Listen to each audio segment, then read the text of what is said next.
გამარჯობათ. მსოფლიოს საუკეთესო მათემატიკოსები რომ შეიკრიბონ და მიიღონ გადაწყვეტილება, რომ ამიერიდან 2 + 2 არის 5. შესრულდება ეს? რა თქმა უნდა არა. მსოფლიოს საუკეთესო ეკონომისტებმა რომ მოილაპარაკონ, რომ ვალებით გამდიდრდება ქვეყანა და პლანეტის ეკონომიკა ამოისუნთქებს. შესრულდება ეს?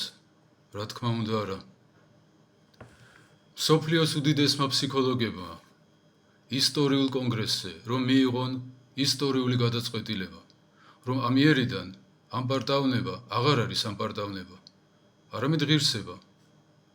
თქვენ როგორ ფიქრობთ, ეს ეშმაკეული პათოლოგია სათნოებად გადაიქცევა? ან ამპარტავანი ეშმაკები ღირსეულ ანგელოზებად გადაკეთდებიან? რა თქმა უნდა არა.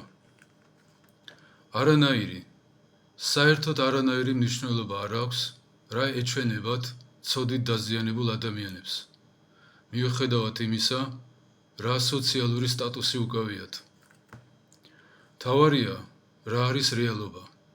რეალობას კი ქმნის, მართავს და შესაბამის შეფასებას აძლევს მხოლოდ ღმერთი. ის არის ერთადერთი კანონმდებელი. არავინ არ არის სხვა და არც არავინ არ იქნება. მისი შექმნილია სამყარო, სულიერიც, მატერიალურიც. თავისი ფიზიკა-მათემატიკური და ქიმია-ბიოლოგიური კანონებით. ყოველი მისი ბრძანება სამყაროს კანონები ხდება. მაგალითად, ადამა, როგორც ბიბლია გვამცნობს, იცოცხლა 930 წელი. მისი შთამომავლობა უფრო და უფრო შორდებოდა ღმერთს, უფრო და უფრო წარემატებოდა ბოროტებაში, იზრდებოდა ბოროტებაში. ამიტომ წარღვნის შემდეგ უფალი ამცირებს ადამიანის სიცოცხლის ხანგრძლივობას და ბიბლიაში არის ასეთი სიტყვები: არ დარჩება ჩემი სული ადამიანში საუკუნოდ, რადგან ხორცია იგი, იყოს მისი ხანი 120 წელი. 21 საუკუნეში მეცნიერები არკვევენ, რომ თურმე ადამიანის თითოეული უჯრედი დაპროგრამებულია, ყველანაირი პირობა აქვს შექმნილი იმისათვის, რომ იცოცხლოს 1000-ობით წელი, მაგრამ იცის, რომ 120 წელს არ უნდა გადააცილოს და როგორც კი ვადა მოდის, სრულიად ჯანმრთელი უჯრედი იწყებს კვდომას. და რისი გამკეთებლები არიან მსოფლიოს უდიდესი გენეტიკოსები? საერთოდ არაფრის. თუ ადამიანი მოინდომებს, რომ 2 + 2 იყოს 5, ეს ნიშნავს, რომ ღმერთზე ძლიერი უნდა იყო, რომ შექმნა სხვანაირი სამყარო, სხვანაირი მათემატიკით. არა მარტო შექმნა ასეთი სამყარო, არამედ მუდმივად უნდა აკონტროლებდე მას. ინახავდე, რომ არ ირღვეოდეს. ყველა ის თვისება, რაც ღმერთს აქვს, უსაზღვრო ძალა, უსაზღვრო სიბრძნე და ასე შემდეგ, ამაზე მეტი უნდა გქონდეს. ღმერთზე მეტი უნდა შეგეძლოს, რომ შენი საკუთარი რეალობა შექმნა და მის მიერ შექმნილ რეალობაში რაღაც ცვლილებები, ახალი სინამდვილე შეიტანო. ადამიანს კი ბაქტერიისა ეშინია.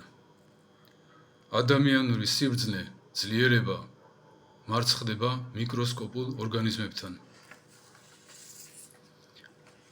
ამიტომ, როგორღაც უნდა გავიაზროთ, რომ არანაირი, საერთოდ არანაირი მნიშვნელობა არ აქვს, ნულოვანიც არა, ნულზე ნაკლები მნიშვნელობა აქვს, რა ეჩვენებათ პოლიტიკოსებს, მეცნიერებს, მედიკოსებს, ფსიქოლოგებს, პოეტებს და ეკონომისტებს, დიდებს და პატარებს. თავარია, რას იტყვის ღმერთი. თუ მკვლელობას დაარქმევენ ჯანდაცვას, ეს არ გახდება ჯანდაცვა. თუ დააკანონებენ ერთსქესიანთა ქორწინებებს, ეს არ ნიშნავს, რომ დაკანონდება.